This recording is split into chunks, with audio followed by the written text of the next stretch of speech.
Hi hello. இது என்னன்னு பாருங்கள். இது பீஃப் கடை.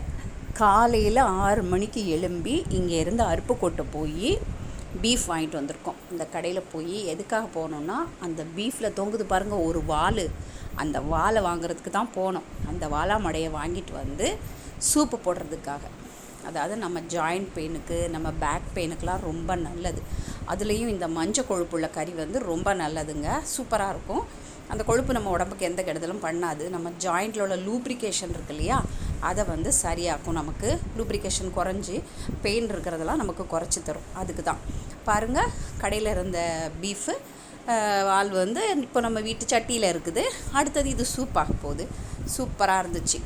அந்த பீஃப் நல்ல கறிங்க, செமையாக இருந்துச்சு. அடுத்தது சூப் போட போகிறோம். சூப் போட்டு சாப்பிட போகிறோம். ஹெல்த்துக்கு ரொம்ப நல்லது பாருங்கள். அடுத்தது சூப் ரெடி ஆகிட்டுருக்கு. இது கறி வாங்கினோம், இறைச்சி ஆட்டு வாங்கினோம். அதாவது மீட்டு. இந்த மீட்டு ரெட் மீட் நம்ம ஹெல்த்துக்கு ரொம்ப நல்லது. இதை குழம்பாத கிரேவியாவோ இல்லை ரோஸ்டாகவோ இல்லை ஃப்ரை கூட நம்ம பண்ணி சாப்பிட்டுக்கலாம். சூப்பராக இருக்கும்.